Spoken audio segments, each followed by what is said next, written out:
90% of businesses fails, and 90% of the 10% that are still around, the business owner is not making $200,000. What they're putting on Instagram is their gross revenue.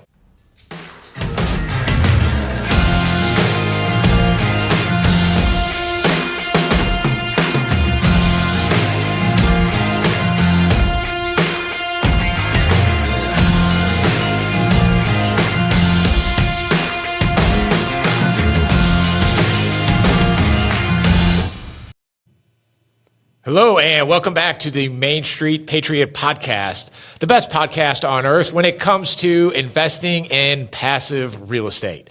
With me, as always, is producer Dan. Dan, what's up? Yo, how's it going? Good to be with you today. Thanks for being here. Yeah. So what are we talking about today? We're here talking about what is your program all about, Jimmy? Who is it for?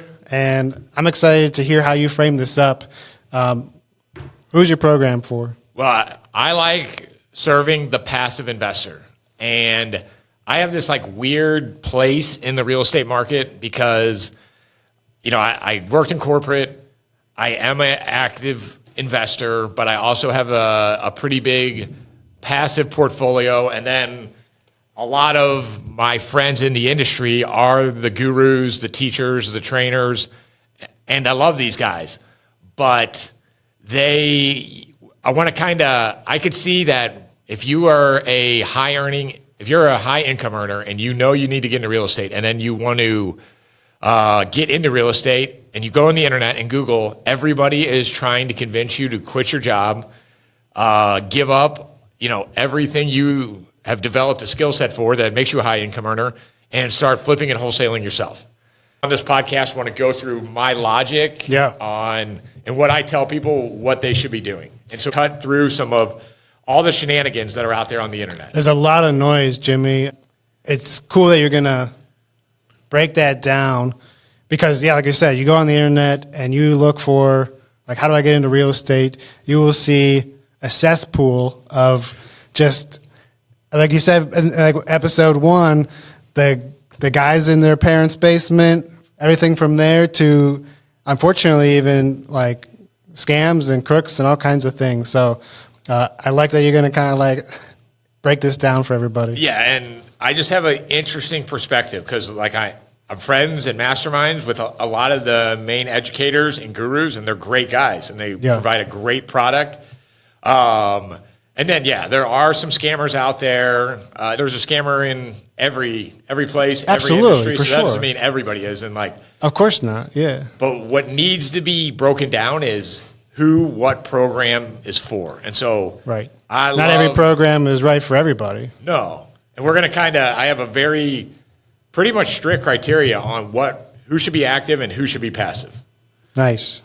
I can kind of talk about how I got to this realization. Yeah. Before you do that, do you think that that a lot of real estate programs are kind of one size fit all, or what do you think? Yeah. Well, here's the thing. It's really, really difficult to be a great, influencer, educator, and active investor. It's like, if you were to ask me, what are you more? Are you more of an active investor, or are you more of an influencer / educator? I'm an active investor. Yeah. I do the influencing and I do the education because I think it's fun. Sure. And I think there's a market for it and people like it. So, but it's very hard to make your living full time in the education space. So you got to get a lot of people to swipe their credit cards to pay for all the Instagram ads. And so that's what it behooves the education business, if that's all it is to make a one-size-fits-all program. Sure. So to get as many people in as possible. Right? Right. That's not how you do it. So you mentioned your logic and how you kind of got to tell us about that. So it was actually 2 years ago. I was sitting on a houseboat with a huge guru, great guy, the opposite of one of the nefarious actors, great actor, a guy named Jerry Norton. You look him up on YouTube, he's huge. Great guy. Him and his wife were on the houseboat. We were wake surfing. We were cliff jumping. I actually went up a different way up this cliff than Jerry. And I thought I should wear shoes. And we were in Arizona I forget the name of name of the lake's escaping me right now. But I slid down this rock, and since I didn't have shoes on, I only had like my fingertips and toe tips to stop me from like falling onto rocks. And so I spent this whole trip just with my fingers and just toes all bloody, just because I didn't go the way Jerry went. After I'm sitting there recovering with like Band-Aids, by the way, it didn't stop me from wake surfing the rest of the trip. I had like 2 days left. I'm sitting there talking to Jerry, and Jerry was asking me about my business, and I was like, well, I serve the passive investor. I sell houses to passive investors. And he's like, man, that's interesting. You know, Jerry could take you from soup to nuts starting a wholesaling or a flipping company. What he says is start as a wholesaler, then you get assets, or then you make some cash, so you want some bigger rips, so you start flipping, and then once you get cash, then you start buying assets. I was like, that's interesting. You know, you speak to this audience, I speak to that audience. Where in your mind do you see the dividing line? Oh, he's like, oh, that's easy. It's who has a cash machine? And I'm like, well, cash machine. Yeah. I'm like, what do you mean by a cash machine, Jerry? And he's like, anybody who doesn't make $200,000 a year, if they want to be in real estate, needs to flip or wholesale. And then I'm like, well, what about anybody who makes over $200,000 a year? He's like, oh, they should be buying assets. He's like, they should be trying to get $200,000 to $300,000 and buying assets. That gave me a lot of clarity, because if you go into the internet, like we said, if you go invest in real estate, you're going to see a bunch of courses and people are going to tell you to wholesale and flip. And I'm not going to tell you not to wholesale and flip. I love wholesaling and flipping. Sure, yeah. But, you know, I have an active business doing it with like 20 team members who do it. So for us to stay in business, we have to be more efficient than that newbie. Yeah. Then if you're also making $200,000, you've probably paid your dues, you've probably done something to be successful. And it's like, for you to be a full-time active wholesaler and flipper, you got to take your eye off the ball. And even in my own business, I try to get people as inside their unique ability, doing their unique ability all day. Yeah. People People hate their jobs because they're not inside their unique ability. Yeah. For people starting off in real estate, like imagine the pressure of you've gone to college, you've paid your dues, you've developed a skill to get that high income, and then you're supposed to give it all up. And it's like, no, why would you? Especially if you're good at it. Yeah, right. But then there's all these people on Instagram saying, oh, you got to own your own business. You got to do, you know, if you don't own your own business, you're not cool. Right. And like, here's a little secret for the non-business owners maybe listening to this podcast. Like, 90% of businesses fails, and 90% of the 10% that are still around, the business owner is not making $200,000. What they're putting on Instagram is their gross revenue. But I'm talking about, it's another book called Profit First, but I'm talking about $200,000 that they're paying for their own personal family with. Right. Like, business ownership is great. Working inside your unique ability is great. And just because you are an employee does not disqualify you from working inside your unique ability.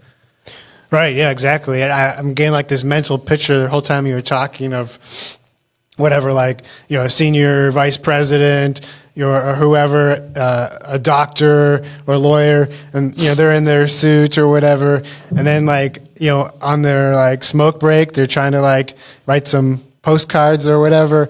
It's like, you can't take your eye off the ball of the thing that's working, your existing cash machine. So yeah, and so I'm speaking about this at this live event, and I got like 100 people in the room, and like it's doctors, lawyers, and I'm like, who here has a cash machine? And none of them raised their hands. I'm like, wait a minute, you guys all make well over $200,000 a year. But they're like, well, I don't own my own business. It's like, who cares? It's like, at the end of the day, everybody's trying to grow their wealth. Yeah. Whether you do it through your own business or through somebody else's business, who cares? As long as you get to the end destination. Right. Why do you think that is? I was having a conversation the other day. I think it's because of social media. Right. They've glorified a business versus looking at the individual as a business, so to speak. Yeah, and there's a thing called entrepreneurship. And like, you know, I employ 40 people. I hope they come to work like motivated. What I try to show them is that they're entrepreneurs. Yeah.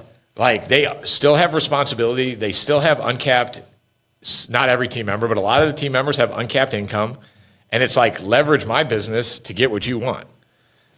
We can do it to be the subject of another podcast. There's a great book called The Dream Manager who talks about that. Yeah. I think because of the internet and Instagram and all these guys like making Instagram posts of sitting on a Ferrari, it's like, oh, that's what business ownership is. And it's like, no, it's not. Sure.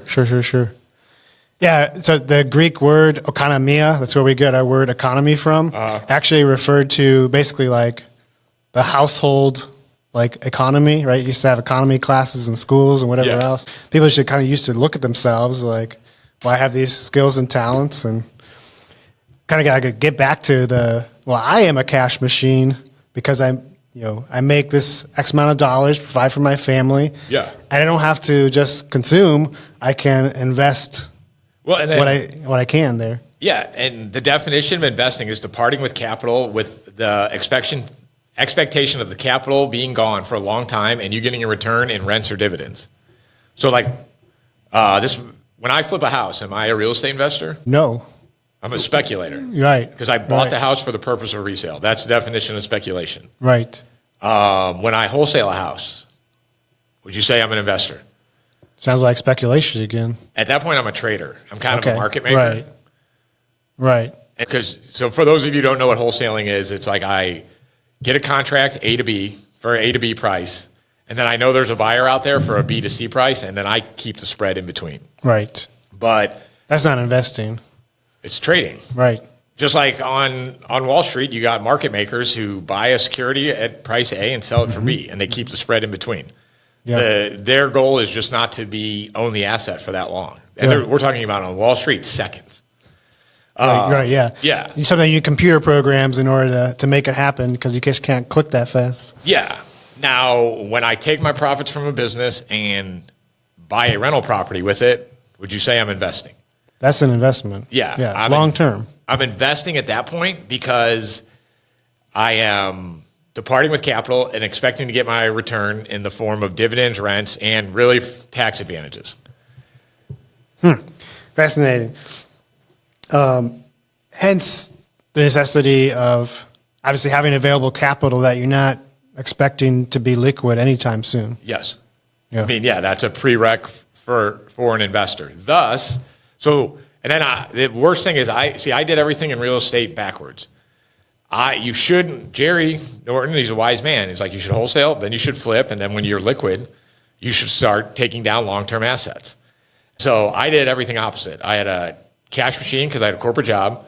So I started buying long-term assets. Then because we talked about this in another episode, but because I didn't have Jerry Norton to tell me, hey, bro, you got a cash machine, I thought since I had enough long-term investments that I could then get rid of my active income and quit my corporate job. And like in the previous episode, I said I should have stayed at least for 18 months to 2 more years. Right. And it wasn't until I went to Collective Genius and Jason Medley explained passive income versus active income to me. Yeah. He's like, bro, you could just quit your job. You don't have any active income. Sure, you got a lot of debt and a lot of assets. And 10 years from now, you're going to make a ton of money from this. But like, what's going to get you through? Right. Then I got scared and started actively flipping houses. Okay. But as soon as I realized, oh my God, I have to replace all my active income, my rental portfolio started to shrink, not grow. Right. Oh, does that make sense? Yeah. Totally backwards kind of thing. It would have been fine if you hadn't quit your active income. You have active income, keep taking on long-term assets. Yeah, so part of your message is like, don't make the same mistake. Yeah, don't make the same mistake and then I was just at coaching at a mastermind last week, and there was this young hustling business owner, and he's doing great wholesaling, and he's starting to take on a bunch of long-term rentals. And I'm like, what are you doing? So the other dirty secret about wholesaler and flippers, and me included, a lot of my rental portfolio was just bad flips that I didn't want to liquidate. Okay. So this guy, he's somewhat, he's new in the business, so he's just not liquid enough to really be taking on long-term assets. Yeah. And he's like, well, what should I do with these that I'm like, you need to give the contract back. You need to not take down the long-term asset until you get a cash reserve and you have a cash machine and you're consistently taking home $200,000 from your business. And like everybody, he had the same epiphany I did. Yeah. Like first I got scared and I'm like, dude, you don't need to liquidate your rental portfolio. Just stop buying. Yeah. And so Jason Medley, the founder of the Collective Genius, we'll do an episode probably with him, who discussed with me passive versus active income, and that passive income comes after hyperactive active income. He really laid that, and he calls it taking chips off the table. And especially as a business owner, like new business owners, I won't sell them houses because I'm like, you're not liquid enough. Right. I don't want this real estate to put you in a bad position. Right. I'm a coach at the Collective Genius Select, which is like newer businesses. They're doing between 50 and 100 deals a year. And then I have my education program. And when I go to my education program, high earning sales professionals, business owners who have a liquid reserve, and I'm like, does it shock you that no one in CG Select is buying rentals? And they were all like aghast. I'm like, they're real estate investors. I'm like, no, they're active. They own active real estate businesses. Mm-hmm. Like they're not as liquid as you. They don't have as big a reserve as you. They should not be taking on the long-term asset like you. Right. Can you put that in the context of the 4 pillars just for everybody again? Yeah. So the 4 pillars of investing, you don't invest in anything that doesn't have the 4 pillars at least to get started. Right. Until you've reached a certain capacity. But you got to have assets that have appreciation, cash flow, tax advantages, and you can use other people's money to acquire them. Yeah. So leverage. Right. So like that's how really where the wealth is going to come from long term, because of not necessarily the cash flow, but the other 3 are really going to be what drives the long term wealth creation. That's why it's a long term asset. Yeah. And for somebody that like if you want cash flow, just go work. It's so simple. Yeah. Like I'll have these wealthy people be like, oh, I want all this cash flow. I'm like, all right, bro, for like the first 10 years, we're talking like $300-400 a month. Like your living expenses is like $400,000 a year. This is not going to make a dent. It's not going to replace your active income. But as far as a rate of return and a great place to save taxes and build your wealth, will crush. Yeah. But like, you're a doctor. You need cash. Just go operate on someone. This is back to Kiyosaki. Like there's a cognitive distortion between somebody thinks of a passive dollar they don't work for as more valuable than the same dollar that they actually had to work for. Right. It's maddening to me. Yep. No, that perception is totally out there. So how often does it happen where somebody is coming to you with like great high performing job and wants to leave it? Every day. Every day. Yeah. You're just like talking them off the cliff. Well, I mean, I'm like, dude, like you don't really hate your job either. Like we talked about last episode. Sure, there's a disutility of labor. Nobody wants to work. So there's that. But honestly, there's either a core value misalignment or there's just 20% of your daily activities that are just in your 4th quadrant of the elevate and delegate tool that you're not good at and you don't enjoy. Yep. I've had plenty of people go to either their own employees, their teammates, their bosses, and say, hey, what do we have to do to delegate this out for me so I can go make more money and doing something I love to do and I'm good at? Yeah. I'm just like, cool. All you got to do is shave off that 20% you don't like. And now there are the few occasions there is a legit core value misalignment. Okay. And that person probably needs to get their resume ready and go somewhere else. But to then quit your job and then try to get real estate to reproduce that income in the first 36 months, I think is, sure, anything's possible, but I think it's hard. Yeah, yeah. And then to think of it as passive income, like that's insane. Right. To your point, like not going to be able to really invest in the long-term assets where you'll take advantage of 3 of the 4 pillars of good investments. Nice. So you talked a little bit before about just the hype online and social media. How would somebody differentiate, like if they're looking for the right program for them, how would they differentiate like the kind of program that's really going to help them to get a real passive investment, I would say? So, well, the first criteria is, do you have a cash machine?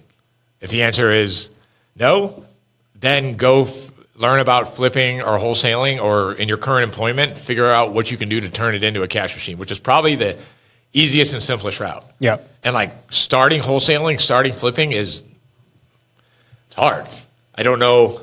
Got to learn a whole new set of skills potentially. Yeah, I don't know how to describe it, but there's plenty of people do it. CG Select is testament to that, and it can be done, but don't expect it to be passive. Yeah. Don't expect it to be easy, and it's very rewarding if you choose to do it, and it's a great adventure. I'm not saying don't do it. I'm just saying consider it and don't believe the hype that it's simple or easy. Then if you do, so now here's the rub. If you do have a cash machine and you see the numbers and sense of it, and like real estate makes so much sense and it creates the most wealth, then you have another dilemma.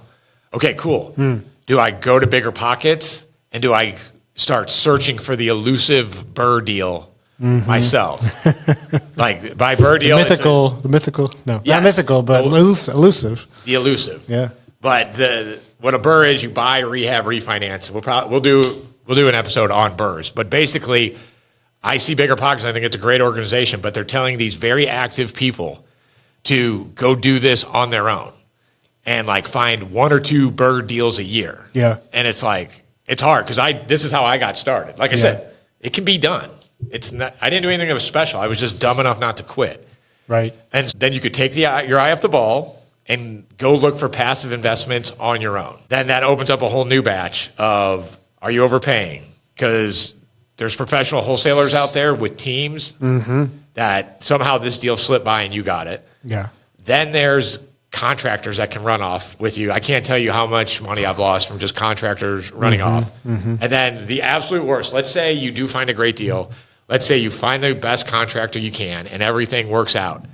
You haven't even got to the hard part yet. Now you have to find a great resident and you have to manage said house for the long term, because you don't create any wealth until you own the asset for a significant amount of time and the tenant takes care of the house. Right. And the appreciation has, exceeded their current costs. Yeah, and the cash flow gap opens up. Right, what right, the cash right. flow gap is you get a 30-year fixed loan, your principal and interest stays the same for 30 years, your rent goes up 5% a year. So that creates a significant cash flow gap after a certain amount of time. But while you keep your eye on the ball, you're still able to get wealthy if you work with a team that does the real estate for you. And you go a lot faster and learn a lot faster with much less brain damage. Yeah, I'm thinking now of people's perception of time, and this definitely applies to me, where you think something's going to take a lot less time than it does. Like I can do this task in 10 minutes, 15 minutes, an hour, whatever. And kind of the Steve Jobs total lack of reality, like on what how long something's going to take to accomplish, and to think that a high performing executive of some kind can like really effectively live their life and add in a rehab of a house using the Burr method it's crazy. It's not crazy, but here's the true brain damage that comes from it. If you're a CEO, your hourly rate's probably $250,000 to $300,000, or sorry, $300 an hour, and you're doing $30 an hour task, and it's intellectually maddening. And when I was doing that, it was just completely frustrating. And then, FYI, I don't do any $30 an hour labor in my team, on my team. So even I'm using a team for my own assets. There you go. I'm using a team for my own businesses. Like you cannot get, probably a subject of another episode, but cannot get wealthy alone. You need to work with teams. Yeah, so you're trying to get into that in the sense working with the Vreeland Capital team. So what does that look like? So whether you work with my team or anybody else's team, like to build a rental portfolio, and like I said, you don't start getting wealthy till you get into rinse and repeat stage, where you can just see an asset, buy an asset, fix an asset, and things go smooth with a process. So you got to find somebody to find the house for you. You got to find somebody to fix the house. You got to have somebody find the resident and then manage it for the long term. And then with Vreeland Capital, we do that all in one outfit. It's a very clear process to you sign up with us. We find you the house. Then we connect you with the contractor who fixes the house. Then we connect you with the property manager who manages the house for the long term. And then we rinse and repeat the process. It's a lot less time intensive. It's incredibly less time intensive. You have to listen to podcasts by me, watch some videos of mine in a course, show up to monthly calls, do a target setting call with me, do an onboarding call with Christy. Like we have people who see an Instagram ad and they have buying houses in 2 weeks or less. Wow. So that's a quick turnaround. Yeah. So, and then I would sort of think that if somebody chose to work with you and your team, and you're talking about, say, a 10-year process like we talked about, which is a lot less time, like we said, compared to maybe the traditional retirement, venture. But somebody is going to do this. All it takes is like a little bit of discipline, almost. Sure. Like anything else that's worth doing. Right. Yeah. And so you have a cash machine, and your team walks you through it. Yeah. Over the course of these years of, hey, like here's the target. We're going to buy 2 houses this year. Here's the next step. Yeah, and the other thing that stops people is what about the lawyer? What about the LLC? What about the entity structure? What about the accountant? What about all that? We're not going to do all that work for you, but we are going to connect you with the people who do that. So the first thing people have to get around is the lending, and we connect people with the lenders. That's, I think that's the greatest roadblock. And then the next thing is the LLC. We connect you with the attorney who gives you the LLC. We connect you with the accountant so you can start doing with the books. Yep. We tried to create the most passive program out there that you can just build wealth through real estate. Yeah. I love that. And some of that stuff is just like, it's going to happen. The LLC, like, don't overthink this kind of thing. That's what I mean. Most of the coaching I do is don't overthink it. Okay. Nice. Like, who cares? Like, people are like, should I have one house and one LLC? And I'm like, sure. I'm sure there's an attorney out there that will recommend that. Like, yeah. I also know none of my children would get hurt if I wrap them up in bubble wrap and sent them outside. So there's all these type of questions that slow people down. And right. I think we give people the confidence just to, here's the real answer, keep going. Yep. And through the methodical method, build a portfolio. Yeah. I mean, we really don't want to work with anybody who doesn't want to do this to buy at least 5. Because if you buy one, there's only one number that is worse than not owning any real estate. Do you know what it is? Tell me. 1. Because if your tenant moves out of your one house, you have 100% vacancy rate. 100% vacancy. Yep. Now, if you have 10 and you have one tenant move out, you have a 10% vacancy rate. Sure. I show people it's just a mad dash to get to 5. Mm-hmm. And then you know what you're doing. And then here's the other thing. I've worked with people, we've got them 10 to 20 houses, and then they're like, Jimmy, it's been awesome, but I think I know how to do this on my own. And we give them their diploma, say, hey, push them out of the nest. Come hang out with us for the monthly calls. Great job. Congratulations. Yep. There's different options of the tool, the anti-fragile. So sure. if you want to keep doing it with us, great. If you think if you just want to march to 20 on your own, even better.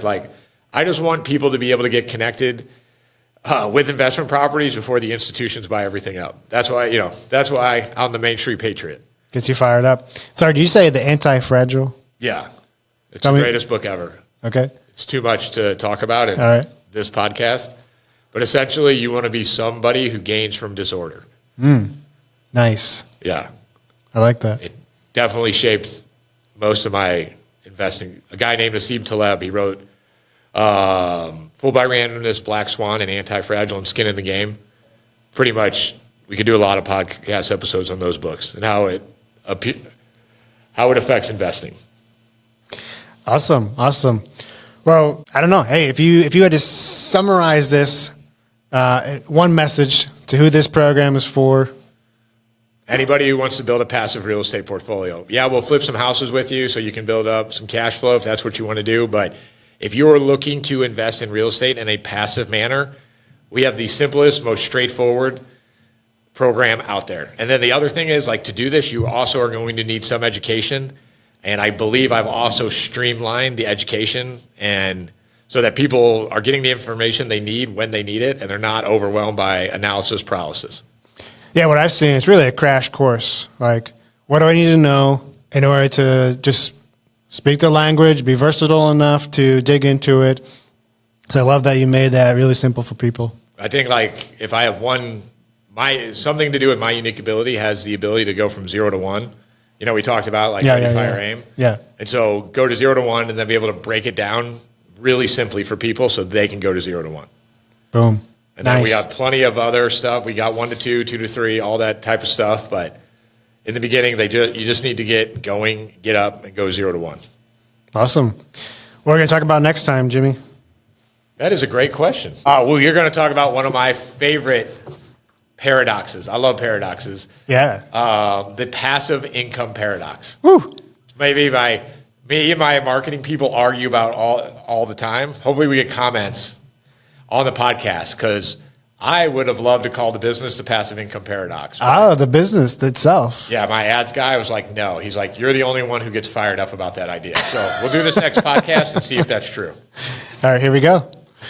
Well, thanks, Jimmy. Look forward to that one. And well, good stuff. I appreciate you, Dan. And so, hey, if anything we said on the show today fired you up and you want to get involved in passive real estate, we will have a link in the show notes so that you can get on with a member of my team and do an exploratory call and see if passive real estate is the path you need to take.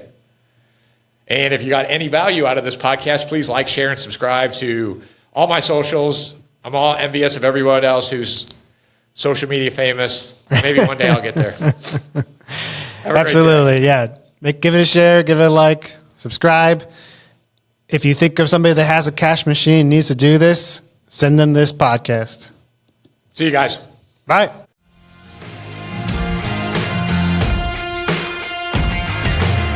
So if you like what you heard today and you want to learn more, sign up for a discovery call with one of the Vreeland Capital success coaches at jimmyvreeland.com.